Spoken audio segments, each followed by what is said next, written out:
Yo Tamagon, selamat datang dan selamat bergabung kembali di channel Tamagon Park. Jadi seperti biasa, bagaimana kabar nakama semuanya? Lalu sekarang, apakah yang akan terjadi di One Piece chapter 1024? Bersiaplah nakama, tarik jangkar dan mari kita berlayar.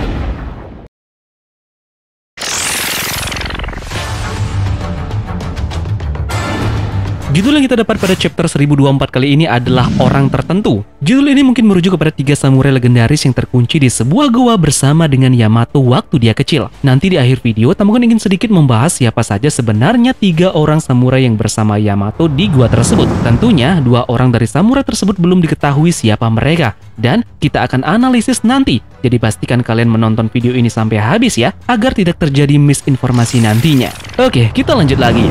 Dalam chapter kali ini, kita mendapatkan 2 poster khusus dengan bagian karakter-karakter penting. Satu posternya berisi dengan Goldie Roger di dalamnya. Kemudian ada lagi Kaido dan juga Big Mom dalam satu latar poster. Kemudian untuk poster yang satu lagi berisi karakter Enel, Crocodile, Mr. Tu, Vivi, Karui, dan para anggota SHP yang lainnya. Begitu juga berisi para Supernova. Halaman pertama dimulai dari lantai 2 Onigashima. Kita bisa melihat bayangan seseorang dari kejauhan, dan ada juga beberapa bawahan Kaido yang jatuh ke tanah yang tidak sadarkan diri dan mulutnya pun berbusa. Karakter ini terlihat misterius di bayang-bayang itu. Karakter misterius itu pun mengatakan sesuatu bahwa tidak mungkin bagi kalian untuk tetap sadar di depanku. Aku adalah orang yang mengalahkan 2 anggota Tobi Roppo sekaligus. Aku adalah Usohachi. Anjim banget Bang Usopp. Ternyata karakter misterius itu adalah Usopp. Kemudian Nami, Tama, dan Speed memperhatikan Usopp dengan bersembunyi di balik pintu. Speed mengatakan itu luar biasa meskipun dia bertarung di tempat lain di lantai 2. Ambisi dari Big Mom mempengaruhi area di mana mereka sekarang berposisi. Nami terlihat menghubungi Franky melalui Dentian Mushi. Dia berada di area kastil yang terhubung ke lantai panggung utama, di mana di sana Franky memberitahu Nami bahwa dia tidak tahu apa yang sebenarnya terjadi. Namun, semua dari pasukan Kaido sudah mulai bergerak ke lantai panggung utama. Baik dia dan bajak laut hati yang ada di pulau tersebut bertarung melawan mereka sehingga mereka tidak mencapai lantai panggung utama.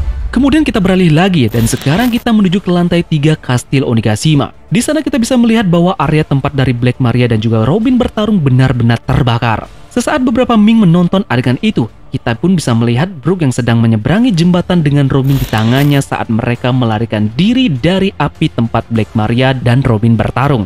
Di sini api itu disinyalir adalah karena senjata yang dimiliki oleh Black Maria. Kondisi dari mereka berdua tentunya baik-baik saja, meskipun di sini terlihat Robin yang masih tidak sadarkan diri setelah pertarungan besar-besaran mereka. Kemudian terlihat di sana Brook menghubungi Jinbei, yang dimana Jinbei ini masih berada di lantai 4 Kastil Onigashima. Di sana dia melanjutkan pertarungan melawan bawahan dari Kaido. Jinbei pun bertanya, mengapa Kaido ini belum kembali ke kastil dan siapa yang akan menghentikannya untuk saat ini. Lanjut, sekarang kita pergi ke salah satu tempat pintu besar yang menghubungkan lantai di panggung utama. Di sana terdapat Kurocho dari Kaido yang mencoba untuk masuk untuk menghindari api yang ada di lantai lain kastil ini. Tetapi Kawamatsu dan juga pemimpin Yakuza lainnya melawan mereka sehingga mereka tidak bisa berbuat apa-apa. Oke, sekarang lanjut lagi. Kita akan pergi ke atap Onigashima yang di sana sudah ada Yamato dan juga Kaido yang terus bertarung.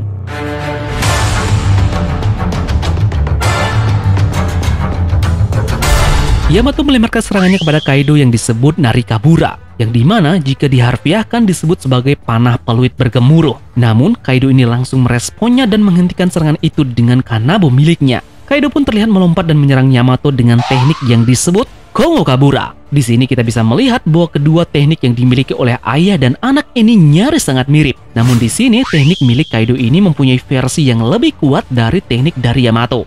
Kemudian Yamato pun menghentikan pukulannya, namun itu sangatlah kuat sehingga pada akhirnya dia pun terlempar ke batu. Di sana Yamato pun pulih dari serangan itu dan mulai berbicara kepada Kaido. Kau selalu ingin membunuhku, dan Kaido pun menjawab, yep, itu benar, bukan hanya pertengkaran keluarga. Jika kau menyebut dirimu Oden, maka kau harus rela berperang melawanku. Yamato pun kemudian menjawabnya dengan mengatakan apa salahnya mengagumi seseorang. Dan setelah itu kilas balik dari Yamato pun dimulai.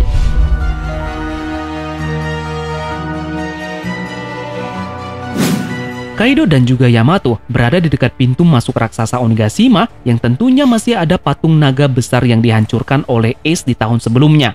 Dari penampilan dari Kaido ini, kita bisa mengetahui bahwa kilas balik ini terjadi setelah kematian Oden 20 tahun yang lalu. Karena di sana kita bisa melihat dia memakai perban di dadanya dari luka yang Oden buat. Di sana terlihat Yamato yang dirantai di tiang kayu karena dia terus menyebut dirinya sebagai Oden. Kekerasan pun tidak luput dari penderitaan Yamato ini. Dia terlihat terluka yang memiliki benjolan besar di atas mata kanannya. Tak hanya sampai di situ, dia pun juga terlihat kelaparan. Nah, penampilannya pada waktu kecil itu sama seperti yang sekarang, dengan pakaian dan juga gaya rambut yang nyaris mirip, tetapi dalam versi kecilnya. Di sekelilingnya pun kita bisa melihat beberapa bawahan dari Kaido ini tidak sadarkan diri dan mulutnya berbusa. Nah, beberapa orang di sana menyebut Yamato sebagai Unihime atau yang bisa disebut putri raksasa. Nah, ternyata bawahan dari Kaido yang tidak sadarkan diri itu ternyata perbuatan dari Yamato yang mengeluarkan Hauzoku Haki. Jadi fix ya, di chapter ini menegaskan bahwa Yamato memiliki haki raja. Kaido pun berkata, kau memiliki sebuah ambisi seorang raja. Tetapi jika kau ingin terus menyebut dirimu sebagai Oden, maka kau harus mati Yamato. Kemudian Kaido pun membawa Yamato ke sebuah gua dengan kanji bertuliskan huruf F yang tertulis di pintu masuk. Gua ini terlihat memiliki batu raksasa untuk sebuah pintu. Di sana saat dia menangis, mereka pun merantainya dengan batu raksasa dengan tali Shimenawa melekat padanya. Nah, dalam gua tersebut terdapat 3 pendekar pedang terbaik yang dimiliki oleh Wano Kuni yang ikut terkunci di sana. Namun di sini hanya terlihat siluet dari pendekar pedang tersebut. Nah, Kaido pun mulai berbicara pada mereka. Kaido mengatakan, jika ada di antara kalian yang ingin mengatakan menyerah, aku akan langsung membiarkan kalian keluar dari gua ini dan kalian dapat bergabung dengan bawahanku. Nah, saat Kaido mengatakan kata-kata ini, dia pun terlihat meninggalkan beberapa pedang di tanah. Dia juga meninggalkan satu porsi makanan di sebelah mereka. Dengan cara ini, mungkin saja mereka akan membunuh satu sama lain untuk makan. Namun terlihat di sana Yamato memohon dengan Kaido untuk membebaskan dirinya. Yamato pun terlihat di sana ditinggalkan sendirian dengan 3 samurai di gua tersebut. Perut Yamato pun terlihat keroncongan karena lapar. Dan terlihat di sana 3 samurai ini melihatnya langsung. Yamato pun berhati-hati karena dia berpikir dia akan mati sekarang. Yamato kemudian ngedumel di sini. Dia berkata, aku ini Oden, tapi aku juga putri dari Kaido. Samurai ini pasti memiliki kebencian yang besar terhadap ayahku. Dan aku yakin untuk membalaskan dendam padanya, mereka berencana untuk membunuhku. Nah, tiba-tiba salah satu dari samurai ini pun berdiri. Dan Yamato pun percaya bahwa inilah akhir dari dirinya telah tiba. Nah, samurai ini pun tiba-tiba mendekati Yamato dan memberikan jatah makanan kepada dia. Yamato pun mulai menangis di sana dan berterima kasih padanya. Dan ia pun mulai makan. Setelah Yamato makan, samurai lain berdiri, menghunuskan pedangnya. Pedangnya di sini terlihat memiliki warna yang hitam. Ia pun kemudian memotong rantai Yamato dengan mudah, bagaikan memotong kertas. Yamato pun mulai berbicara dengan samurai itu dan bertanya nama padanya. Samurai itu berkata, seseorang samurai yang kalah tidak memiliki nama. Kau pun bisa memanggilku Nanigashi. Di sini merujuk kepada artian orang tertentu. Nah, sesaat samurai ini berbicara, kita akhirnya bisa melihatnya dengan jelas. Dia identik sekali dengan Zoro, tetapi beberapa tahun lebih tua. Selain itu, dia memakai perban di kepalanya, dan mata kirinya pun luka. Di chapter ini, 3 samurai itu tidak menyebutkan namanya, tetapi kemungkinan besar satu samurai itu adalah Shimotsuki Ushimaru, daimyo dari Ringo. Samurai itu pun memberitahu Yamato bahwa dia sangat menyukai Oden sama. Yamato ini pun menunjukkan kepada mereka buku harian Oden. Nah, sekarang kita dapat jelas melihat bagian dari 2 lain samurai tersebut. Ada satu orang yang memiliki wajah panjang dengan alis besar dan cambang. Dia juga memakai janggut. Dia adalah orang yang memberi Yamato makanan. Kemudian yang lainnya memiliki wajah berbentuk segitiga dengan tali diikat ke dahi dan riasan mirip dengan aktor di kabuki. Yamato pun berkata, aku tidak bisa membaca apa yang dia katakan. Bisakah kau membantuku? 3 samurai ini pun berteman baik dengan Yamato dan mengajarinya untuk membaca. Yamato pun kagum dan bersemangat dengan semua yang dia temukan di buku harian milik Oden. Setelah 10 hari, Yamato pun sangat lelah karena dia belum bisa makan apa saja pada saat itu. Hidupnya ada dalam bahaya. Satu samurai berkata, jika Kaido benar-benar ingin kau mati,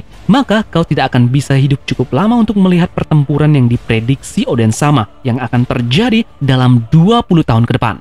Yamato menjawab, jika aku bisa hidup sampai hari itu, aku akan berjuang untuk Wano Kuni. Kemudian samurai yang seperti Shimotsuki itu pun berkata, kalau begitu kami akan membantumu hidup sehingga kau dapat berpartisipasi dalam pertempuran itu. 20 tahun tentunya terlalu lama bagi kita. Jika merujuk kepada kata-kata ini, sepertinya 3 samurai yang dipenjara dengan Yamato ini sudah mati. ataupun jika mereka masih hidup, mereka pun terlihat sangat tua. Tentunya kita bisa melihat di sini bahwa Yamato ini berusia 8 tahun.